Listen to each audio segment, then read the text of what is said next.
পাখি এসে থাকতো। আর এর বিশেষত্ব ছিল এই এই নারকেল গাছে ৩টে জাদুর নারকেল ছিল। একটা নারকেলের জল খেলে যে কেউ সুস্থ হয়ে যেতে পারবে, আর একটা নারকেলে যে কোনো ইচ্ছে পূরণ হতে পারে, আর তৃতীয় নারকেলে ছিল বিষ, যা খেলে মানুষ মরে যেতে পারে। এই নারকেলে বসবাসকারী নানা রঙের পাখি এই বিষয়ে জানতো, আর কেউ জানতো না।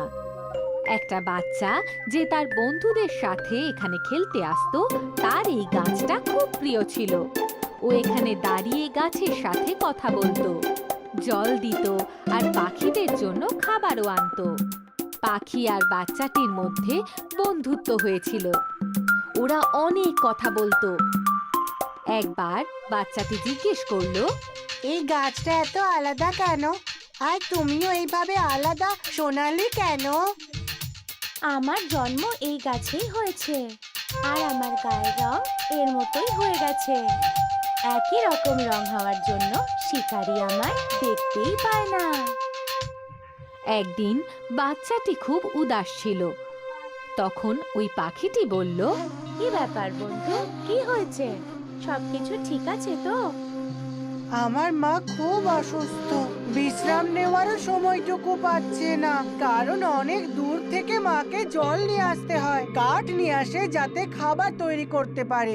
আমি খুবই ছোট আর কোনো রকম সাহায্য করতে পারি না। কষ্ট পেও না বন্ধু, আমি তোমাকে একটা গোপন কথা বলছি, কিন্তু কথা দাও তুমি এই ব্যাপারে কাউকে কিচ্ছু বলবে না। বাচ্চাটি পাখিটিকে কথা দিল।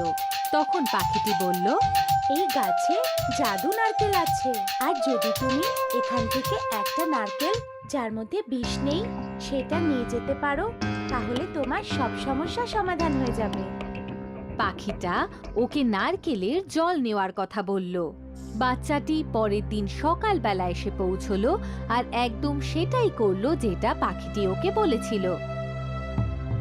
নারকেলের গাছ থেকে 2টো নারকেল পড়লো। ছেলেটি সেটা নিয়ে বাড়ি ফিরে গেল। ছেলেটি মাকে সেই নারকেলের জল দিল, আর দেখতে দেখতে তার মা একদম সুস্থ হয়ে গেল। মা খুবই অবাক হলো, তার ছেলে গরিবের সাহায্য